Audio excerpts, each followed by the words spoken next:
அன்பார்ந்த தோழர்களே, என் உயிரின் உயிரான விடுதலை சிறுத்தைகளே, அனைவருக்கும் வணக்கம். மாவட்ட செயலாளர்கள் கூட்டம் மற்றும் மேலிட பொறுப்பாளர்கள் கலந்தாய்வு கூட்டம் அண்மையிலே நடைபெற்றது.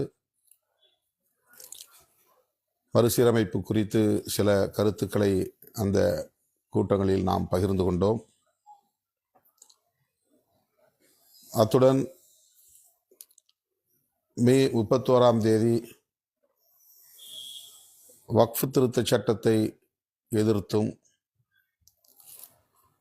தேசம் தழுவிய அளவில் மதசார்பின்மையை காக்க வலியுறுத்தியும் மாபெரும் மக்கள் பேரணியை நடத்த நாம் திட்டமிட்டோம், அறிவிப்பு செய்தோம். அதனையொட்டி மண்டல வாரியாக பொறுப்பாளர்களை, மாவட்ட மாநில பொறுப்பாளர்களை, துணைநிலை அமைப்புகளின் பொறுப்பாளர்களை சந்தித்து அவர்களிடையே இந்த பேரணியின் முக்கியத்துவம் குறித்து உரையாட வேண்டும், உரையாற்ற வேண்டும் என்கிற அடிப்படையில் ஒரு சுற்றுப்பயணத்தை மேற்கொள்ள கீழ்காணும் அறிவிப்புகளை செய்ய இருக்கிறேன். அதற்கு முன்னதாக மே 6 அதனாலை மறுநாள் சிதம்பரம் தொகுதியில் நடைபெறவுள்ள தேர்தல் அங்கீகார வெற்றி விழா சிறப்பாக நடந்தேற வேண்டும். கடலூர், அரியலூர், பெரம்பலூர் ஆகிய 3 மாவட்டங்களை சார்ந்த தோழர்கள், சிதம்பரம் தொகுதிக்குட்பட்ட பொறுப்பாளர்கள் இந்த வெற்றி விழா நிகழ்வை ஒருங்கிணைக்கிறார்கள். அந்த நிகழ்வில் நம்முடைய தோழமை கட்சிகளின் தலைவர்களும் பங்கேற்கிறார்கள். மாண்புமிகு அமைச்சர்கள் MRK பன்னீர்செல்வம், SS சிவசங்கர், மேனாள் காங்கிரஸ் கட்சியின் தலைவர் KS அழகிரி, மேனாள் மார்க்சிஸ்ட் கம்யூனிஸ்ட் கட்சியின் மாநில செயலாளர் தோழர் K பாலகிருஷ்ணன், இந்திய கம்யூனிஸ்ட் கட்சியின் மாநில நிர்வாகக் குழு உறுப்பினர் தோழர் மணிவாசகம், தமிழர் வாழ்வுரிமை கட்சியின் தலைவர் தி வேல்முருகன், இந்திய யூனியன் முஸ்லீம் லீக் கட்சியின் தேசிய தலைவர் KM காதர் மொய்தீன், மனிதநேய மக்கள் கட்சியின் தலைவர் MH ஜவாஹருல்லா, மூவேந்தர் முன்னேற்ற கழகத்தின் தலைவர் ஸ்ரீதர் வாண்டையார், தமிழ்நாடு ஜமாத்துல் உலமா சபையின் தலைவர் காஜா மீனுத்தீன் பாக்கவி, மறுமலர்ச்சி திராவிட முன்னேற்ற கழகத்தின் மாநில பொருளாளர் மு செந்தில் அதிபன் ஆகிய தோழர்கள் இந்த நிகழ்விலே பங்கேற்று உரையாற்ற உள்ளனர். கடலூர், அரியலூர், பெரம்பலூர் மாவட்டத்தை சார்ந்த தோழர்கள் ஒருங்கிணைந்து சிறப்புற செயலாற்ற வேண்டும். உரிய நேரத்திற்கு சிதம்பரம் வருகை தந்து உரிய நேரத்தில் அந்த விழாவை நிறைவு செய்வதற்கு ஒத்துழைப்பு நல்க வேண்டும். பெருமளவில் பெண்கள் பங்கேற்கக்கூடிய வகையில் மகளிர் அணியினரை திரட்டுவதற்கு மாவட்ட செயலாளர்கள் மற்றும் அந்தந்த பகுதியை சார்ந்த மாநில பொறுப்பாளர்கள் எஞ்சியுள்ள இந்த நாட்களில் தீவிரமாக களப்பணி ஆற்ற வேண்டும் என்று கேட்டுக்கொள்கிறேன். அன்றைக்கு லேசாக மழை பெய்யலாம் என்கிற தகவலும் உள்ளது. மயிலாடுதுறை மாவட்டத்தில் கனமழை பெய்யும் என்கிற போது சிதம்பரம் அதனை ஒட்டி உள்ள ஒரு பகுதி என்பதனால் மழை பெய்வதற்கும் கூடுதல் வாய்ப்பு இருக்கிறது. என்றாலும் கூட திட்டமிட்டவாறு நாம் நிகழ்ச்சியை நடத்தியாக வேண்டும். மேலும் தள்ளி போட வாய்ப்பில்லை. ஆகவே உரிய நேரத்தில் தோழர்கள் அரங்கத்திற்கு வர வேண்டும். மாலை 3 மணிக்கே நிகழ்ச்சியை நாம் தொடங்க திட்டமிட்டிருக்கிறோம். கலை நிகழ்ச்சி 4 மணியிலிருந்து தலைவர்கள் பேச தொடங்குகிறார்கள். 8 மணிக்கு நிகழ்ச்சியை நிறைவு செய்ய வேண்டும் என்று வழக்கம் போல திட்டமிடுகிறோம். உங்களுடைய ஒத்துழைப்பு இருந்தால் கட்டாயம் 8 அல்லது 8:30க்குள்ளாக நிகழ்ச்சியை நிறைவு செய்ய முடியும். ஆகவே அருமை தோழர்களே, மே 6ஆம் தேதி சிதம்பரத்தில் நடைபெறவுள்ள தேர்தல் அங்கீகார வெற்றி விழாவை வெற்றிகரமாக நடத்துவதற்கு உரிய நடவடிக்கைகளை மேற்கொள்ள வேண்டும். ஏராளமான தோழர்கள் பங்கேற்கக்கூடிய வகையில், குறிப்பாக பெருமளவில் பெண்கள் பங்கேற்கக்கூடிய வகையில் முன்னணி பொறுப்பாளர்கள் உரிய நடவடிக்கைகளை இன்றிலிருந்து தீவிரப்படுத்த வேண்டும் என்று கேட்டுக்கொள்கிறேன்.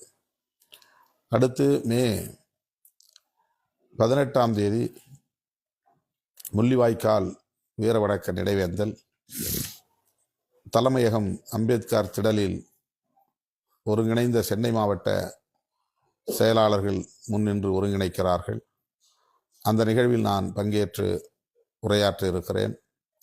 ஒருங்கிணைந்த சென்னை மாவட்டம் மட்டுமின்றி வழக்கம் போல காஞ்சிபுரம், செங்கல்பட்டு, திருவள்ளூர் ஆகிய மாவட்டங்களை சார்ந்த பொறுப்பாளர்களும் தவறாமல் அந்த நிகழ்விலே பங்கேற்க வேண்டும் என்று அழைப்பு விடுக்கிறேன்.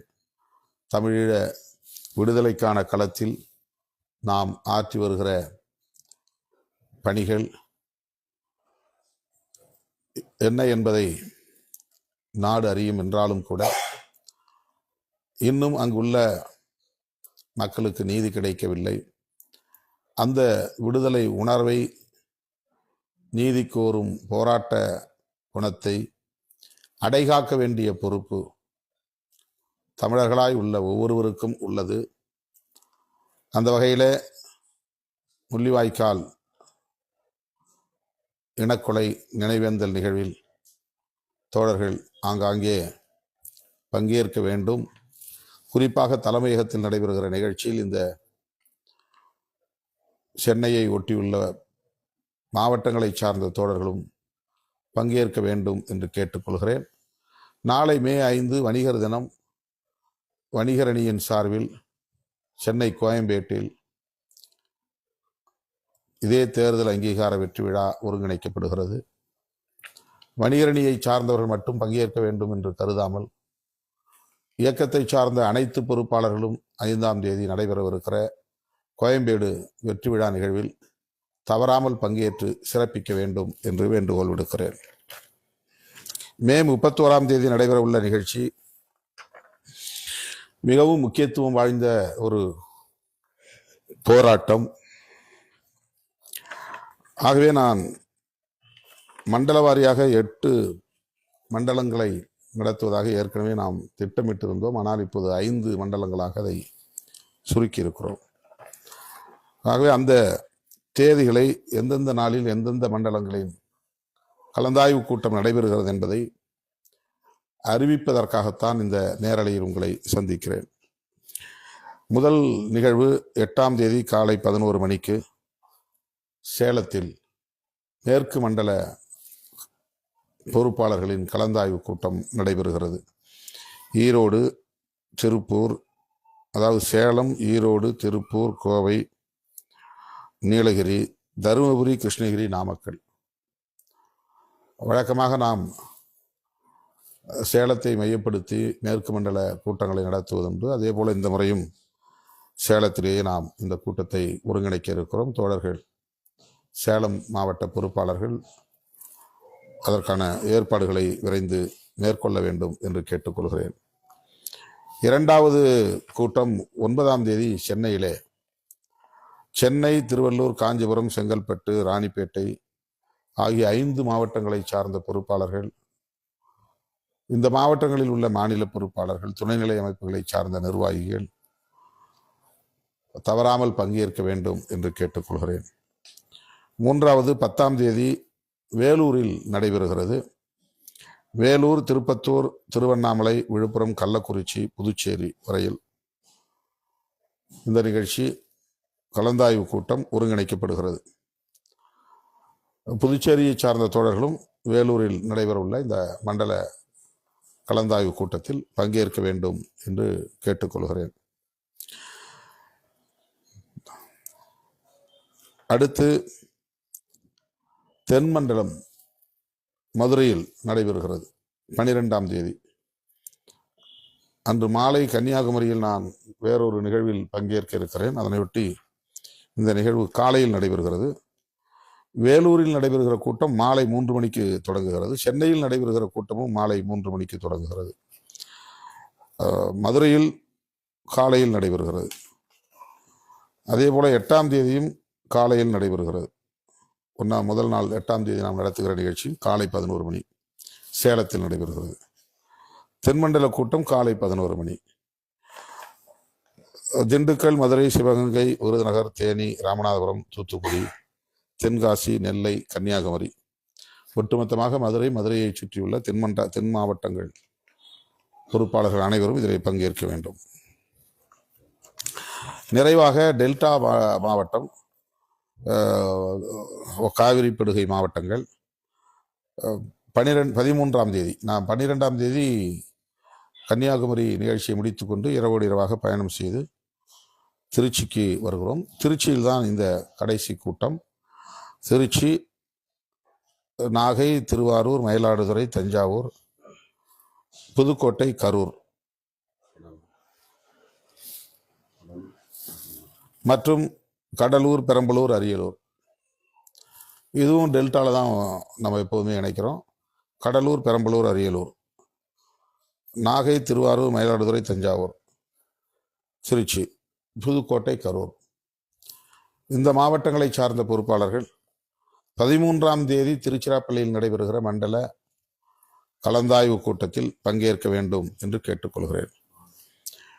இதற்கான மேலிட பொறுப்பாளர்கள் ஒவ்வொரு மாவட்டத்திற்கும் ஏற்கனவே நாம் அறிவித்த பட்டியல். அதை நான் மீண்டும் சீர் செய்து என்னுடைய முகநூலில் தட்டச்சு செய்து பதிவிடப்படும். யார் யார் மேலிட பொறுப்பாளர்கள் என்று இன்று மாலையே அது அறிவிக்கப்படும்.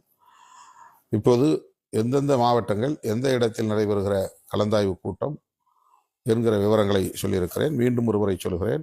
முதல் கூட்டம் சேலத்தில் நடைபெறுகிறது காலை 11 மணிக்கு மேற்கு மண்டலம். 2வது கூட்டம் சென்னையில் நடைபெறுகிறது மாலை 3 மணிக்கு சென்னை, திருவள்ளூர், காஞ்சிபுரம், செங்கல்பட்டு, ராணிப்பேட்டை. 3வது கூட்டம் வேலூரில் நடைபெறுகிறது 10ஆம் தேதி, அதுவும் மாலை. வேலூர், திருப்பத்தூர், திருவண்ணாமலை, விழுப்புரம், கள்ளக்குறிச்சி, புதுச்சேரி. 4வது கூட்டம் 12ஆம் தேதி நடைபெறுகிறது. 11ஆம் தேதி வேறு நிகழ்ச்சி, ஒரு நாள் இடைவெளி. 12ஆம் தேதி தென் மாவட்டங்கள் அனைத்தும் ஒரே இடத்தில் மதுரையில் நடைபெறுகிறது. மதுரை, தேனி, திண்டுக்கல், சிவகங்கை, விருதுநகர், ராமநாதபுரம், தூத்துக்குடி, தென்காசி, நெல்லை, கன்னியாகுமரி. கடைசி நிகழ்வுதான் டெல்டா மாவட்டம் திருச்சிராப்பள்ளியில் நடைபெறுகிறது. அது மாலைதான். அதில் டெல்டா மாவட்டங்கள் என்கிற போது கடலூர், பெரம்பலூர், அரியலூரும் இணைந்து நாகை, திருவாரூர், மயிலாடுதுறை, தஞ்சை, திருச்சி, புதுக்கோட்டை, கரூர். ஆகவே இந்த தேதிகளில் இந்த இடங்களில் நடைபெறுகிற மண்டல வாரியான கலந்தாய்வு கூட்டங்களில் இயக்கத்தின் முன்னணி பொறுப்பாளர்கள், துணைநிலை அமைப்புகளின் பொறுப்பாளர்கள், மகளிர் விடுதலை இயக்கம், முற்போக்கு மாணவர் கழகம், தொழிலாளர் விடுதலை முன்னணி, இளைஞருத்தல் எழுச்சி பாசறை, விவசாய தொழிலாளர்கள் சங்கம் உள்ளிட்ட அனைத்து துணைநிலை அமைப்புகளின் பொறுப்பாளர்கள் அனைவரும் தவறாமல் இதில் பங்கேற்க வேண்டும்.